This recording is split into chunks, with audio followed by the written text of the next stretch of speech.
your weekly horoscope with Jerry and Matt.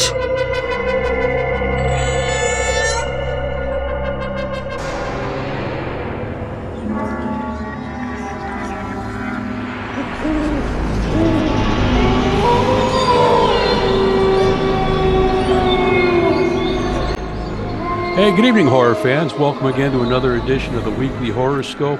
I'm your host, Jerry, here with my partner, Matt. And Matt, we like to normally take a lot of in-your-face and violent and visceral, and we really enjoy some of the over-the-top stuff.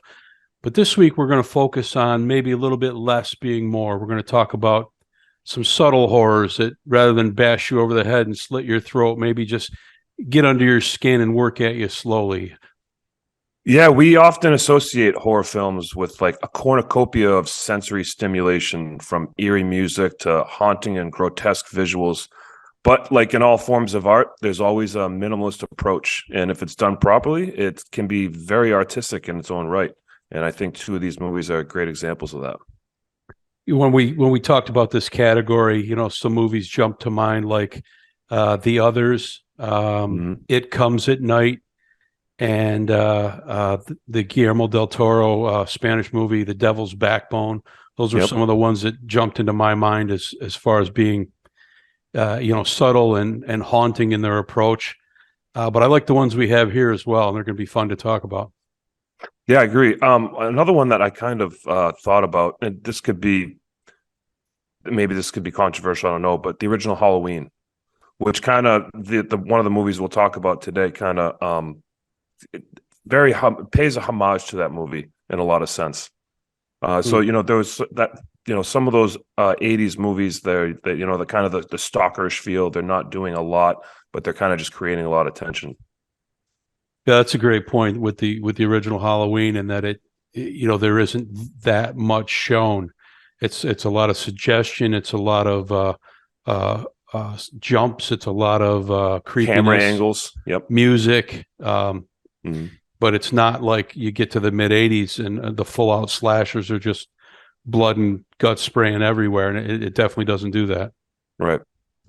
The first movie we're going to tackle in this category is from 2014. It's called It Follows, directorial debut by David Robert Mitchell.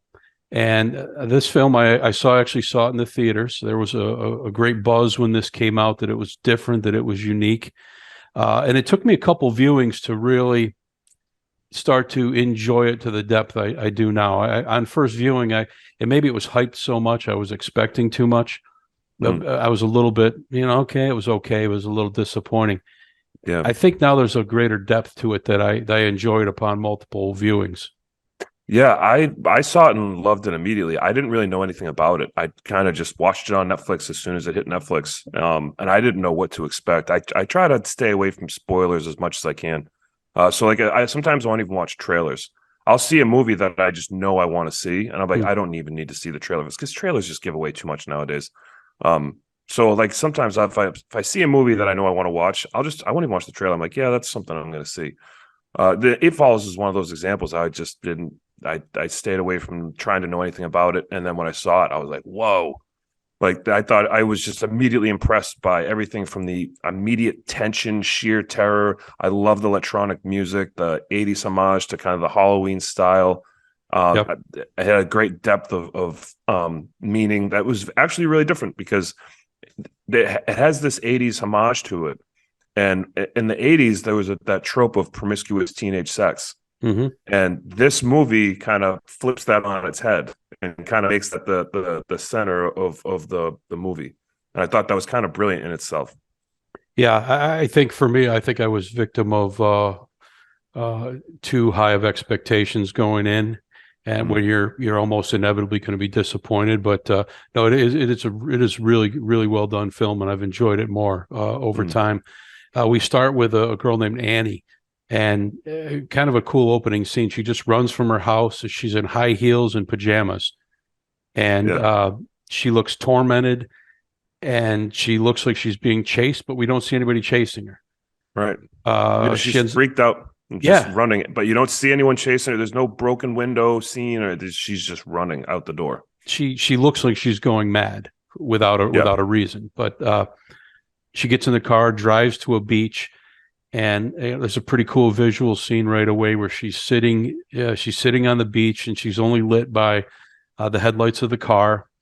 And she takes out her phone and calls her father, and it's a very kind of emotional. She's kind of saying she loves him, and you get the impression it's a goodbye, and you're like, is she going to commit suicide? What is she actually doing? Yeah. And then it cuts to dawn. We just see the light coming up, and it pans back to show her on the beach, and she's dead with one of her legs bent back, completely facing the wrong direction towards her. Yeah.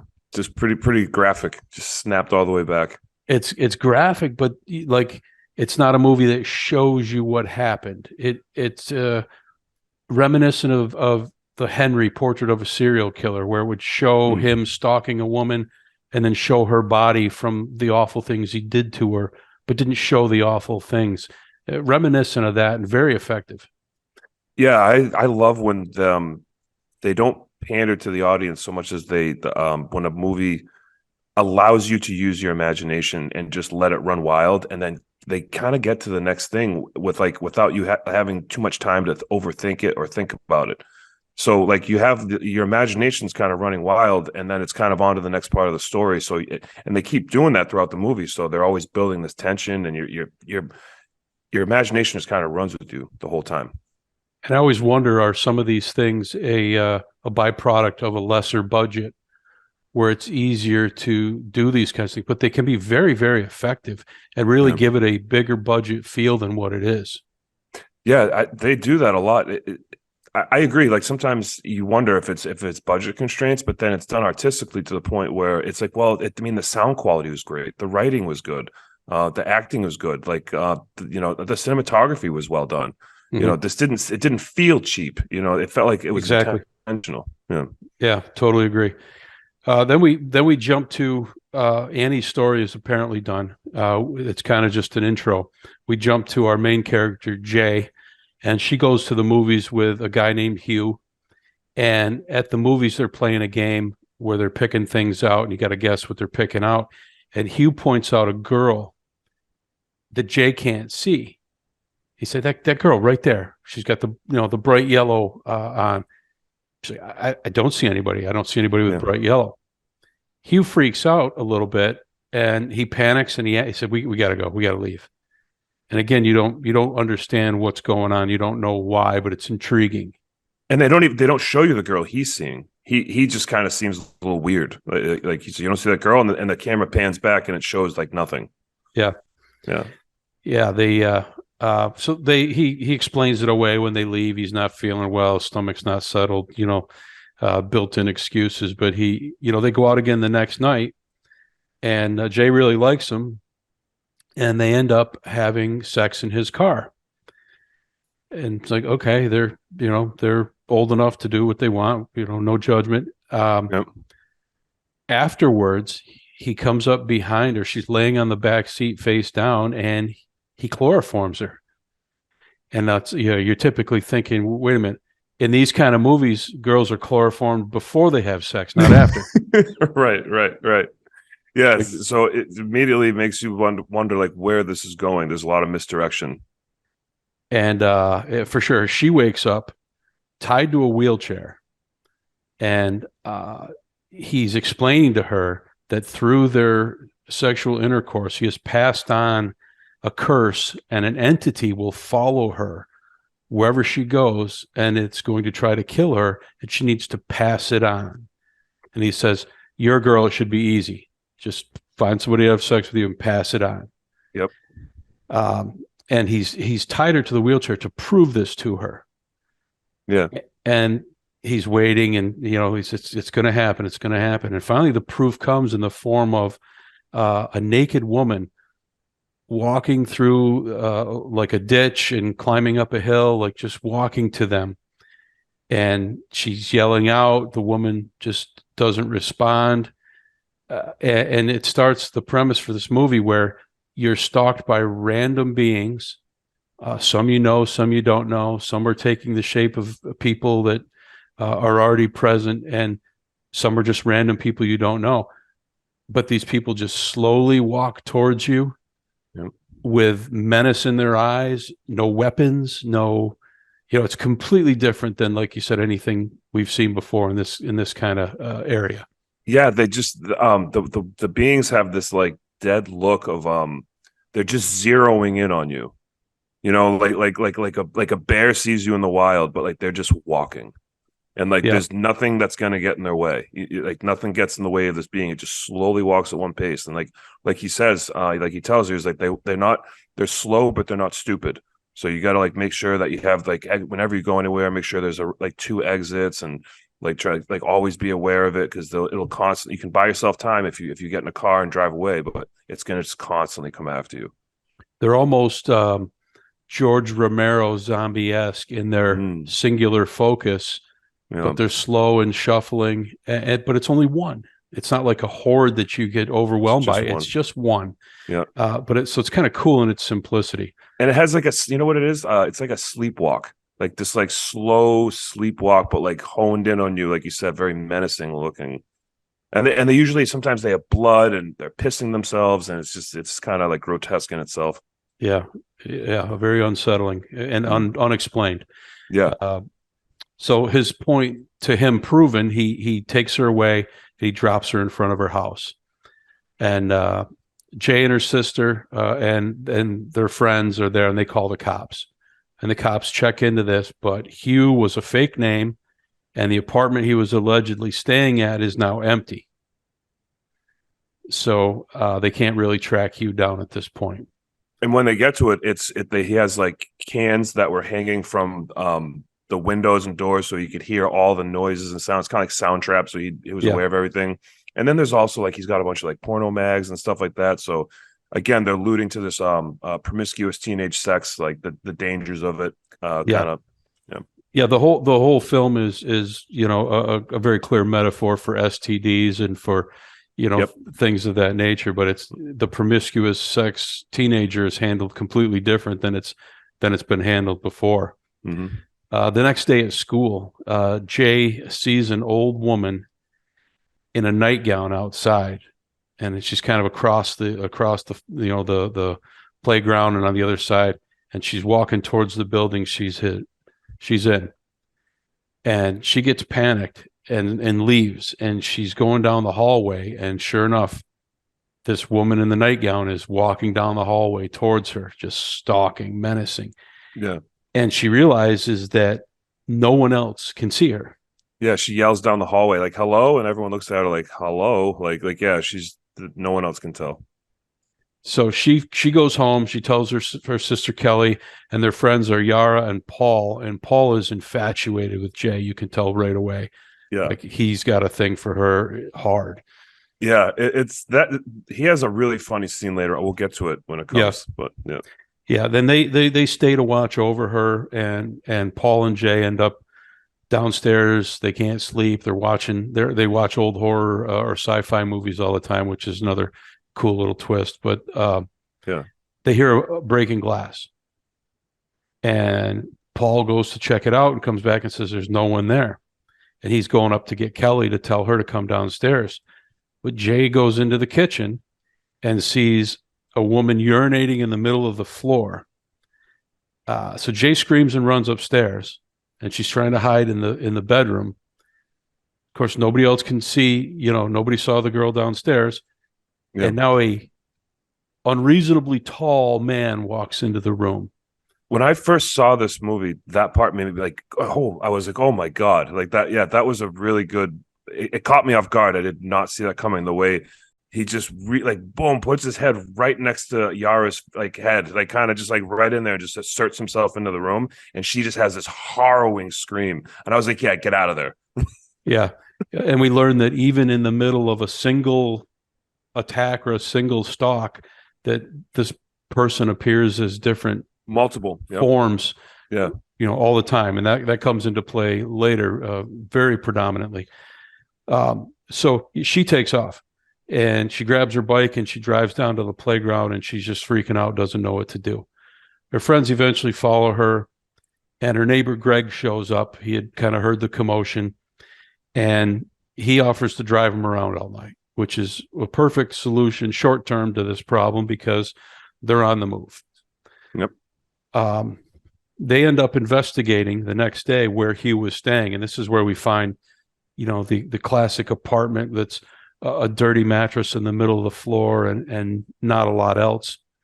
Yeah. But they do find his real identity through a high school yearbook. Yep. Yeah. They go to the school, right? And they use this to investigate. They go to the school, they figure out his real name, and they figure out where he lives, and they track him down to his actual address. And they go to the door and they confront him. And he says, come on. And in kind of a weird, you thought this was going to be confrontational. He actually takes them all out in his backyard and they sit in a circle and he explains how it works to them all. Yeah. And of course it sounds crazy, right? But he says if they get you, then they come back to me. Wherever this chain goes, it always works backwards. So even if you pass it on and it gets passed on 50 times, if those 50 people are killed, it comes back for you.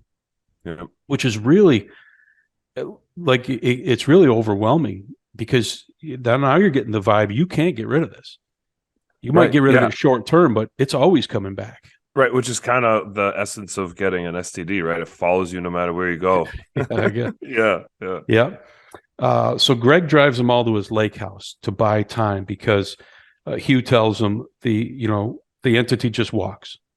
It has no other means of transportation. It just walks. If you get in a car and drive 60 miles an hour, you got time. Yep. So he takes him out there, and there he teaches Jay how to shoot.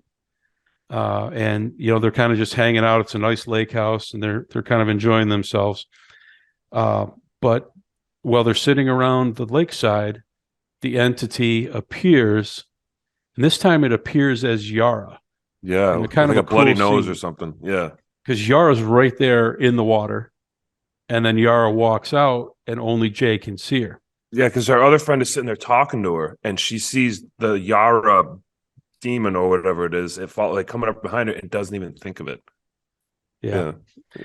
So, she screams and no one can see her, but Paul grabs a chair and swings it and it breaks over something. And then something grabs Paul and launches him through the air. It's just midair. Yeah. He's flung away by some powerful force. So Jay shoots it with the gun that she was given by Greg. But it stands back up. And they all run and they hide in this like little shed. And a little boy, there's a small opening at the bottom. And now the entity is manifested as a small boy. He climbs under. And now they're trapped in this shed where nowhere to go. Yeah. So Jay takes off out the side door. And a young girl, now a completely different entity or a completely different manifestation of the entity, comes out chasing her, and she's just beyond panicked at this point. She just runs to the car, hyperventilating, screaming, and just going. Yeah, reason has left her. She gets in the car, leaving everybody else behind because they're not in danger really, and she takes off like a bat out of hell, and of course crashes into a cornfield. So it never works out to take off like a bat out of hell. Right. She wakes up. That's another thing, actually.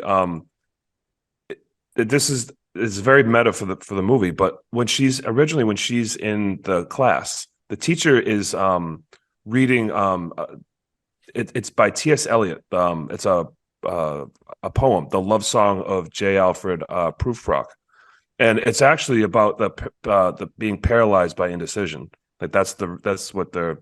The teacher's reading to them, and exactly what you just said, like how acting frantic like that doesn't do any good, but being paralyzed by indecision doesn't do any good either. Yeah, and that's the poem she's reading. I had to look that up because I was listening to the poem and I was like, there's got to be meaning behind this. So I looked it up, and that was what it was about. It was famous T.S. Eliot poem.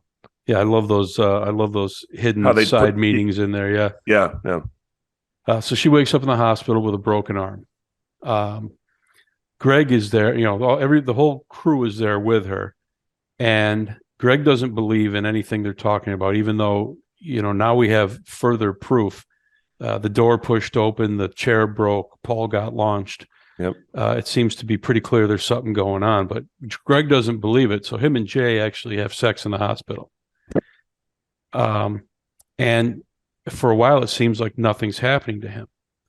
And it's like, well, is it a believed thing? Is it, is it a mental thing? Yes. Yeah. Even though we've seen enough where we think it's pretty square that it's really happening. But after a couple of days go by, nothing's happened to Greg. But one night, Jay sees what looks like Greg and their neighbors across the street. She's looking out the window, breaking into Greg's house. Yeah. And she tries to call him, but no answers. So she goes over, enters through the broken window, and finds Greg's mom pounding on Greg's bedroom door. And Greg opens the door, and the mom, it's not the mom, Right. bounces. And she just kind of attacks him, and she kills him, and she's mounted him in a very sexual way, and she appears to be grinding on him after she's killed him. Yeah, and they show like she's like grabbing his arm, and there's like this weird like pussy liquid all over their arms or something like that, and then it pans back. They show Jay looking, and he just looks like lifeless and gray. Yeah, yeah, it sucked the life out of him. It's an over the top scene. Yeah, again, not a lot of blood. It's subtle compared to a lot of movies, but it's also disturbing. Right. So Jay flees. She takes off in a car. She drives and ends up sleeping on the hood of her car. And here's one part of the movie I don't understand, and maybe you have some insight to it. Why she slept on the hood of her car? No, not that part. But she wakes up in the morning and sees 3 men out on a boat. Mm-hmm. And she starts taking off clothing, gets down to her bra and panties, and she swims out towards the men in the boat. And your thought is, she's going out there to pass this curse on. Right. They never show her getting to the boat. They never show anything beyond that point. Did she do it? Did she not do it? I assume she tried. I don't know. I had the same question. I assumed I rewound it after I remember when I was rewatching. I was like, wait, did I miss something? Like, was there something I missed? Like, I just assumed maybe they cut that part out of the movie, or maybe she tried to go out there but couldn't swim, so she turned back around. We saw from her pool at her house earlier. She's a great swimmer. Yeah.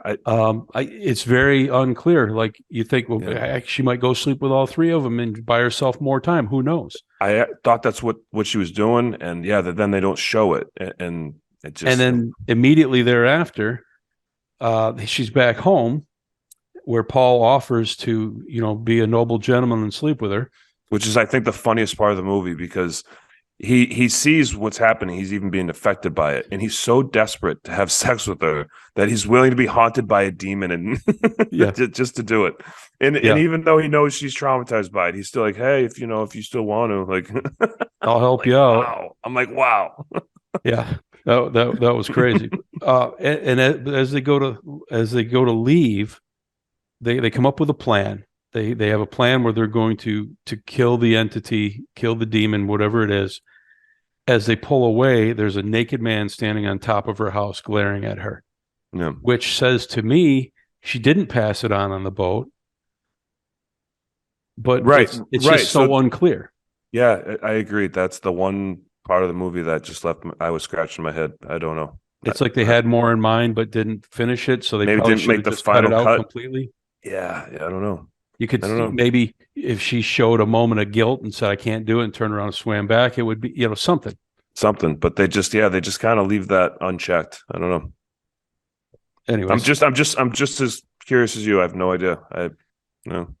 So the plan they hatch up involves them going to the community pool and breaking in, and they're going to electrocute the entity. That's their plan. Yeah, it was very Bugs Bunny-ish. I was like, you can't throw a toaster in a pool. Well, and nowadays, breakers are tripped. It's not like the old days where you drop the hairdryer in the tub, everybody dies. Yeah. But if you drop something in the tub, it's probably just gonna fizzle out, and it's like, well, you broke your hairdryer. Like, the lights are gonna go out because you popped the breaker, right? Yeah. That's their plan. So they bring all these electronics. They got toasters, they got TVs, they got everything. And there happens to be plugs all the way around this pool room. Yeah, electrical outlets all around the Yeah, pool room. electrical outlets everywhere. But the entity arrives. Jay's in the pool, standing there, kind of waiting to be the draw. And when it arrives, it is in the form of her deceased father, which kind of adds a layer of trauma for her. Yeah, it's just messing with her. Yeah.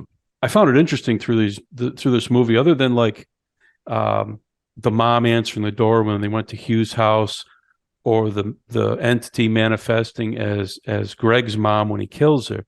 There's no parents. There's no parents in this movie. There's no parents. Yeah, These are like the Peanuts running around here. There's no adults. It's classic 80s homage though, like the 80s movies, you know what I mean? Like there's they don't even try to explain it. You know, they don't even try to go out of the way and say, well, so-and-so's on a business trip, or no, there's just no parents. Yeah. Even like when you call the cops because you got chloroform when the cops dropped come in the street and your mom's not there for it. Nope. Like, they just didn't even write that into the movie. Like, we're not even going to bother with trying to explain that. We're not going to, nope, just forget about it. That's all I could think of. It was they were like the horror Peanuts, like just no adults. Whoever has It Follows is Pigpen. Yeah. So here we get to see the deceased father, like I said, adding a layer of trauma for Jay. Mm-hmm. And Paul shoots at it, instead hits Yara inadvertently. Yeah. Kelly's smart enough to throws a sheet over where Jay is pointing to where the entity is. She throws a sheet over it, which kind of gives it shape and gives it, a tangible presence for the rest of the people. It's a very Scooby-Doo moment. Yeah. Yeah. And yeah, we have all kinds of cartoons at play here. Yeah. And so Paul he can see it. He shoots the figure and it falls into the pool, but it's not dead. And as Jay tries to get out, it grabs Jay. And they're kind of struggling around, but Paul keeps shooting next to it and at it until it lets her go. And in what I thought was kind of a cool scene is no body manifests, but there is this big cloud of slowly spreading blood in the pool, which I just thought was kind of cool from a non-visual manifestation. Yes. Yeah, I actually liked this pool scene, as silly as it was. A lot of times when you have, like in horror movies, when they have some kind of struggling water scene, it's really flashy and fast, and someone's panicking in the water, and there's bubbling and splashing. But I thought the cinematography, like under the water, when they had that pan back shot of the manifestation, like trying to grab her, like kind of like in almost slow motion, like I thought that was really good cinematography for a pool scene. I think they did a really good job. Yeah, they did. I thought the scene was well done as well. Other than, you'd think they'd come up with a better plan. The logic, right? Yeah. But and I really did like the blood cloud. Like it doesn't turn into a person. It doesn't turn into, a demon. Where it's like howling, like the wicked witch is melting, and none of that. Yeah. The only visual cue you get is this huge cloud of spreading blood. Yeah. I thought that was pretty cool. I agree. We cut to, the demon has been taken care of, been eliminated, or so we believe. And Jay and Paul have sex just because they like each other for no other reason at this point. Yeah. And Yara's healing fine from her gunshot wound. Yeah. And we see Jay and Paul walking down the street holding hands, and there's a figure walking behind him. And the movie ends, and I thought it was a cool ending because is that just an actual person who happens to be walking down the street, like a regular person? Yeah. Or is this not over? Yeah, and they do that. They do that throughout the whole movie too. I think they like insert people in the background walking to the point where you as a viewer, like you're now paying attention to the stuff in the background. Yeah. Even when there's nothing there, they have you like, wait, who is that person in the background? Who is and it's nothing. So they did this great job of psychologically of like tuning you into what they were trying to, get you to tune into, I guess. Yeah. Well, and there's a great, when they're all sitting in a circle and Hugh is explaining to him how this curse works, there's a woman walking through the field behind him and she's kind of coming diagonally towards the group. And he says, "Do you guys see that lady?" And they're all like, "Yeah." He's like, "Yeah." He's starting to panic. Yeah. But that every person you see, that must run through your mind. Is that a person or is that some manifestation? Yeah, and they did it also in the diner scene in the beginning after they had their date, when he's like, "We got to get out of here." We left the movie theater, and they go to that diner, and they have that like eerie music, and you see this guy walking really slow across the street, and like, is that one of the things, or is that just a guy? Yeah, but they never dive into it. It's really good. Yeah, so a lot of subtleties, a lot of not shown, but presented and assumed, and real subtle in its approach, and very cleverly done. Yeah, and I'm also again a huge fan of the music score for this movie. I love I'm a sucker for the electronic music. I love when they do that instead of trying to have like, it's not gothic or it's not this like over the top like chanting or horror. Like, it's just this just real cool electronic music that creates like this like tense vibe, and then kind of every time It Follows showed up, it always had that like theme music, that real tense music. And that was kind of like your way of knowing, okay, this is the thing. It was like the Jaws music. Yeah, like the shark's around now. Here it is. Yeah, exactly. Yeah, it was good music. I like the music too, and sometimes I think the electronic music it gets too jumbled. They try to do too much of it rather than a simple. But I thought this was really well done. It was a good movie, unique, clever. I thought it was very well done. Yeah. There was talk about a sequel for years. I don't know where that stands, but they haven't done one at this point. I don't want one. I just like this movie as it is. I think sometimes you add sequels and you try to milk it, and it gets watered down, and it's just magic doesn't strike twice a lot. It's just, you look at like Paranormal Activity. I'm a huge fan of the first one. A lot of people aren't, but there's a lot of varying opinions. I'm a huge fan of the first one. It's another one of those less is more movies to me. And then they just milked it so much that franchise just turned into something corny. But the first one, the original one, I really liked, and I think this would suffer the same fate. Like the gimmick would get old, like most sequels. That's a topic we've talked about and probably a show in our future. But we've done remakes that don't suck. But there are very few sequels that don't suck. Yeah. The ones that don't stand out so much because they are the exception. Right. Okay. Our second film in this category is 10 Cloverfield Lane. Speaking of sequels. Sort of. Yeah. Sort of. Right. Yeah. They went out, it's 2016, directed by Dan Trachtenberg, who this was his film debut also. And he also hit big last year with the Predator prequel, Prey, on Hulu. I'm a huge fan of that movie. I love it. It's a fantastic movie. So these are the only two movies he's done at this point.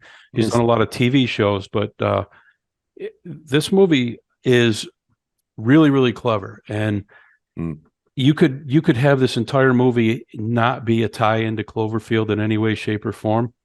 But it's produced by J.J. Abrams, and they present it as it lives in the same world type of thing.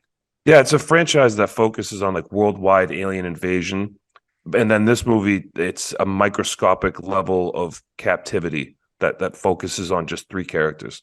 But the best part to me about this is until the end, you do not know it's part of a alien invasion. Right. Yeah. And that's to me, that's my favorite part. The whole movie is a setup. It's so good. Yeah. And there's a lot of, we'll talk about it, but there's a lot of tension created by not knowing. Yeah, and throw in John Goodman. I'm a huge fan of his. This is what I think his best role. One of the great character actors of the last 30 years. Yes, he's very believable. Yes. Yeah. So the acting is all good. Yeah. Michelle is our main character. She packs her stuff, and we see her just packing a suitcase, and she leaves, and there's a diamond ring left on the table, and she drives off. So you get a quick, it's always cool when a director summarizes so much in so little. You don't know any details, but you know enough to know she's in a relationship, she's engaged, and something went wrong, and she's out. Yeah, that's a really good obviously point. Very distressing, but they present all that with minimal information. Yeah, that's a really good point. That's tough to do, without being without pandering to your audience and just explaining things. You know what I mean? Like, to get off the phone. That was my boyfriend Jake. It's like, okay, great. You could have let us figure that out, but you know what I mean? Like, yeah, they without doing as little as possible, like you said, which is perfect because that's the theme of this week's episode. As she's driving away, she's driving a long distance. She's driving a day. It turns into night. She's listening to voicemails from her fiance. And if I asked you who the most famous person in this movie was, you'd probably say John Goodman. But the actual answer is the voice of her fiance is Bradley Cooper.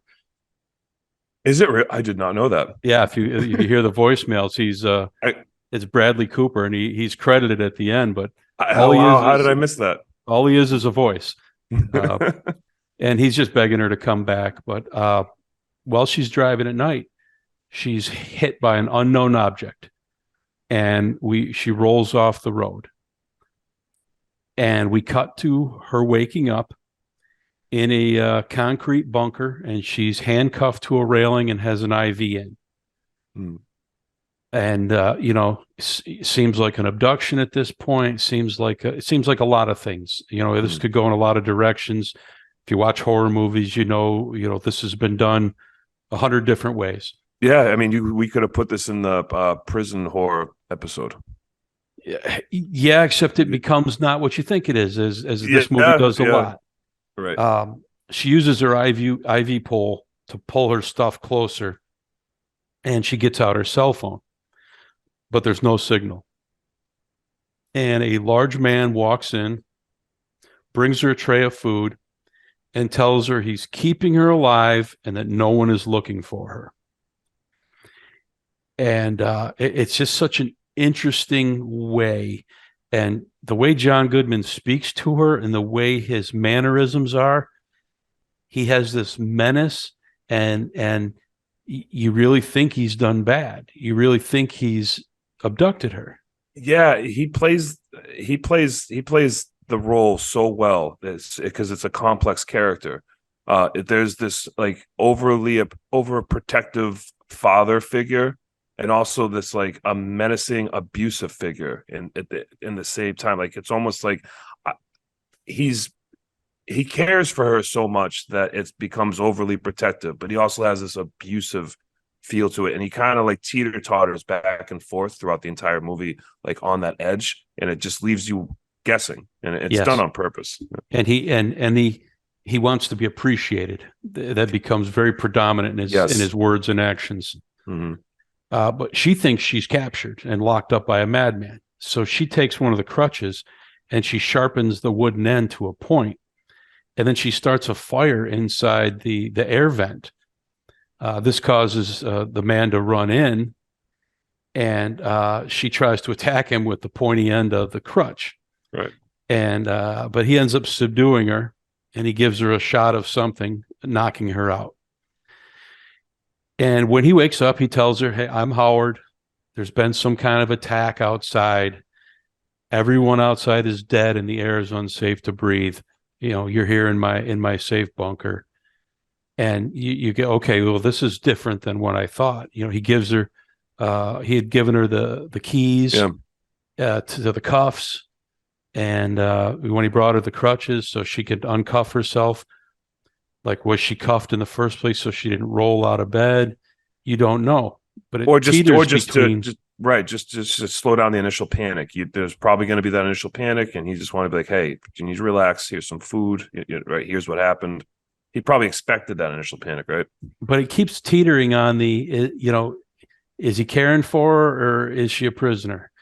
It keeps that kind of cat and mouse going back and forth. And even once you find out more stuff, it still teeters on that somehow. Yeah. She meets Emmett in the storage room, and then Howard shows her the common area, and he's got it well stocked. He's got DVDs and VHSs to watch. He's got games. He's got magazines. He's got books. He immediately makes it feel homely. Yeah, he makes it feel homely. Guys, sit down, watch something, read something. We got games. Just make sure you keep it clean. This is the R&R area. We got fresh air with the aquaponics and stuff. And Yeah. He did an incredible job of putting the bunker together. He also has very strict rules he expects you to follow. Yeah. The table is a family heirloom. Don't ever put a drink on it without a coaster. Don't ever eat without using a placemat. He has this Yeah. real in charge kind of demeanor, and he does have a military background. We go to find out, but Mm-hmm. he just teeters between fatherly care and menace. Yeah. It's done so well. Yeah, because you can't pin it. You can't figure out where he stands, what his real disposition is in this movie. And so again, you're constantly trying to analyze every scene and figure out where this is going. Is he overbearing, or is he crazy? Is Michelle overreacting? Is she being paranoid, or is she right about how she feels? So both these, and there's only 3 actors in the movie, and they all play off each other perfectly. Yeah. Yep. At this point, Howard takes her up the stairs to the exit, and it's a double locked door. But he shows her out in the yard. There's a pen with 2 pigs who are ravaged, and they look to have been rotted in the whatever is in the air. Yeah. Kind of in his mind proving his point. Right. Yeah. There was a nuclear attack. We can't go outside. Look at the pigs have been opened up, their skins opened up. Yeah, they're decayed almost. Yeah. She does notice his pickup truck, and we notice his pickup truck has a big scrape on the front of it. And both the sets of doors are locked, with Howard having the only keys. Over time, she starts to, she grows a little closer with Emmett, but she doesn't believe Howard about why they're there. She has this distrust. And again, you don't know, is she right or is Howard right? Yep. You never know this, so it always keeps you guessing. Yep. It creates that tension between the characters and the tension that the viewer shares in. Every scene in this movie does something to make you think one or the other. Mm-hmm. There's no real filler. Like, every scene has its purpose as far as like leaning the audience in one direction or the other. Emmett tells her that he saw the attack come, and he fought to get inside. He had helped Howard. He was a local, and he had helped him do a little work on the bunker, and he fought to be inside to be safe. So he kind of gives credence to Howard's side of the story, but we still don't know what kind of attack it was. Right. And then we're at a dinner, and Howard just blows up, and Michelle is kind of manipulating this, creating this blow up as a chance to get the keys off his belt. Yeah. And she gets them and hits Howard in the head with a soda bottle, and she scrambles up to the exit, and she manages to get through the first door before he can get to her, and locks him out. So she's between the 2 doors now, and she's ready to book. And a woman appears at the outer door, and she is burnt and scabby and clearly sick. Yeah, she has all these like lesions on her face, and yeah, it's like she looks like in Final Destination, where they turn up the tanning beds too much. Like, she's in that stage of decay. Yeah. And so Michelle turns and goes back inside. And Howard tells her at this point that he accidentally hit her that night because he was racing home. He apologizes. He has her stitch up his head where she hit him. Mm-hmm. And she says she's a fashion designer, dressmaker. She does that kind of work.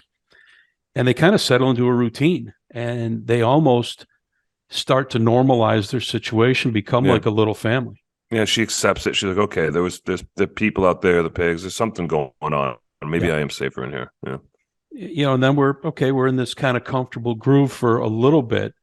And then the building quakes and an alarm goes off. And Howard tells them the air filtration system has failed. They'll all run out of air very quickly. Michelle is the only one who will fit inside the air ducts that can get to the unit and restart it. So she climbs through and gets into the service room, where she restarts the air filtration system, gets it running again. Mm-hmm. But in there, she sees a skylight and a ladder up to it. She climbs up and notices it's locked, but also notices that there's scrapings of blood on it and finds one earring in that room. Well, when Howard was telling him about his daughter, he showed him a picture of his alleged daughter. Michelle shows the same picture to Emmett, and Emmett says, "No, that's not his daughter. That's a girl that went missing, right, locally here. I remember that clearly." Yeah. And of course, the earring she found matches the girl's picture. She's wearing the same earrings. Yeah, and there's like in blood scrape, there's like it says "help me" like on the window that she finds. Yeah. So now she's a little freaked out. Now there's further twists. Is Howard's story completely true? But he's also somebody who abducts young girls. Right. Certainly has you leaning that way. They decide they're going to make a safety suit out of a shower curtain using her, dressmaking, fashion design skills, and they borrow scissors and duct tape out of the supplies. And they're working on the suit, and one night Howard shows up in her room, and he tells them they're both to follow him, and he brings them to a blue barrel of acid that he has, and he confronts them with the scissors and the tape. And the blue barrel of acid immediately made me think of like Breaking Bad, that's how they disposed of everybody, right? Yeah. Emmett comes up with this. He concocts a story about he was doing it, and he wanted Michelle to look at him the same way she looked at Howard, and wanted to be a hero, and he shoots him straight in the head. Yeah, just immediately. Like, shocking. Okay, he says, "I forgive you," and then shoots him. Yeah. Like a shocking moment. It goes back to that Howard being just a character we can't ever pin down. Yeah, and then he immediately tries to confront, Howard immediately confronts Michelle seconds after shooting Emmett in the face. And he's like, no, shh, it's okay. I just saved you. He was going to hurt us, talking to her like she's a child. And which is going right back to the child abduction. I think it was the scene before when they were playing the charades game, the catfish game.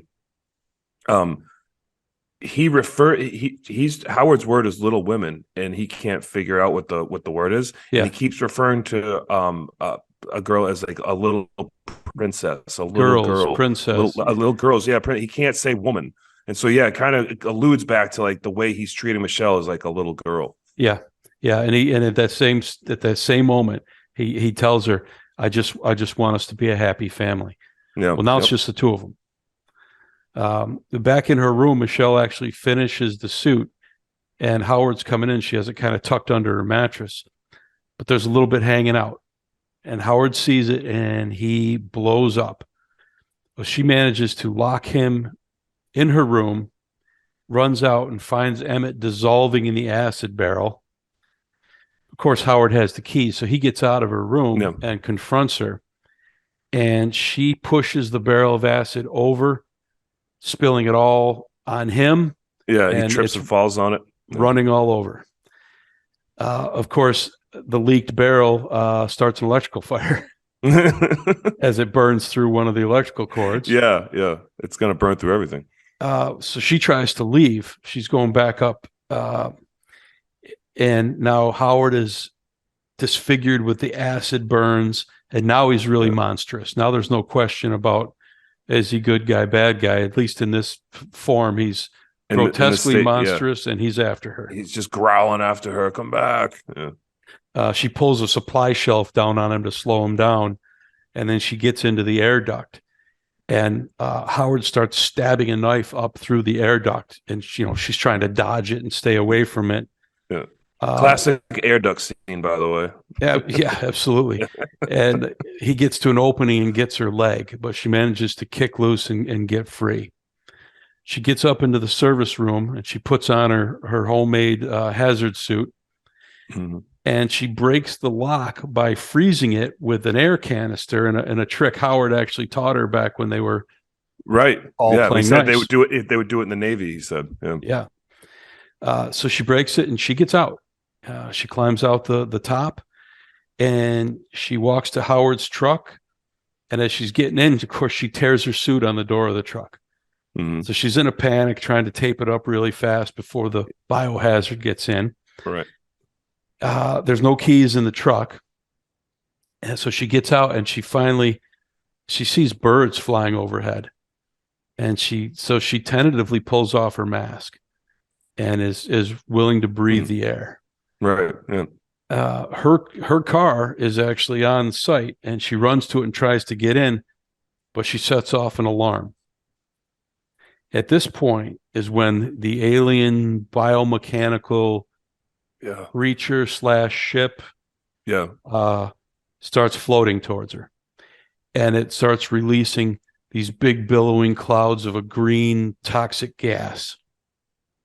So she gets masked back up, finds her keys in Howard's house, and shuts off the alarm. Yeah, and this whole time I'm thinking Howard was right, and she killed him for no reason. Well, he might have been right. No, I know, but he was a little wrong in the head. Right. The creature now chases her into Howard's truck, and it picks up the truck, and its big, mouth opens, and it's going to put the truck and her and everything right into it. Yeah. And she manages to fashion a Molotov cocktail out of a bottle of booze and some papers that are in the truck. And before she gets thrown into the giant gaping hole, she throws it down there and it explodes. And, big explosion inside the monster, and the monster drops. Yeah, all it takes is a Mazel Tov to take these things out. Yeah. And we were losing this war. Yeah. Yep. Well, she was clever, and was fast, and she got it done. And so the truck drops back down to the ground. Yeah. She gets out and gets over to her car. She has the keys now. She gets in and she drives away. And she's driving in the darkness, and we still don't know the nature of this invasion or the scope of it. Yeah. But finally, late at night, she drives to a point where she gets a radio signal, and she hears people on the radio talking.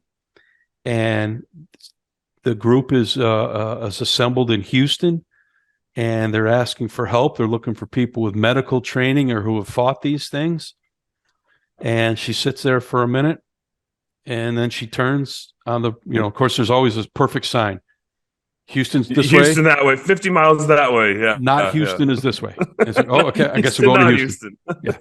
Yeah. Yep. So she turns towards Houston, and this was a really cool visual scene. We see her driving down a dark road and the big city off in the background, and there's a lightning storm. Yep. And the lightning kind of lights up the sky, and it lights up the skyscape of the city. Yep. We also see there's a much larger ship than what she dealt with. Yeah. Kind of at the city's edge. So right at the edge, just sitting there. Yeah, it's like, oh, there really is a war going on here. Yeah, and that's the end of the movie. So, like you said, it's an alien invasion tale, and they brought it into the Cloverfield world. Yeah. This movie would have been just as effective, not in the Cloverfield world.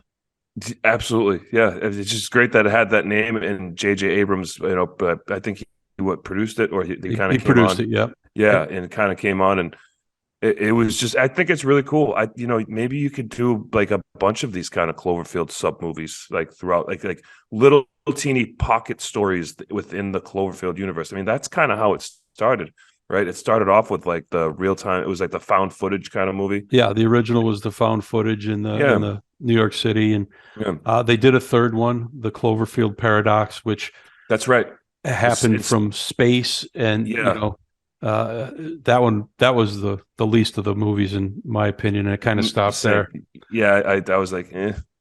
But this movie takes, like you said, it's three characters. It puts them in an unusual and tense situation. The acting's fantastic. We don't know the answer to any of the questions that are posed along the way, and it does a beautiful job of weaving this intricate tale between these characters. And the acting is just phenomenal. John Goodman. I mean, I don't mean to take away from the other two actors, but John Goodman just knocks it out of the park. Yeah, what a career from being Roseanne's husband to becoming just a phenomenal character actor that can do anything. Yeah. He's really good. And the others are good as well. But like you said, he definitely stands out. Yep. Yeah, I enjoyed the first time I saw this movie. I said, wow, Yeah. it's a movie with no blood, or very little blood. Right. We do see Emmett get shot. Right. There's minimal violence. It's really about the tension and temperament and the claustrophobia and the twists and everything that's written around the story. Absolutely. Yeah, agree completely. But very, very good flick.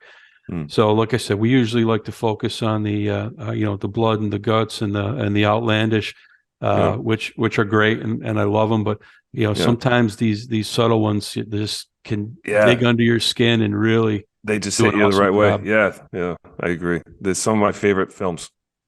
Excellent. All right, well, that's our show for this week. Thank you as always for listening. We appreciate every one of you. We'll be back next week, same bat time, same bat channel. This is the Weekly Horoscope. I'm Jerry. That's Matt. Have a good one. All right. Thanks, Jerry. Thank you, everyone. Your weekly horoscope with Jerry and Matt.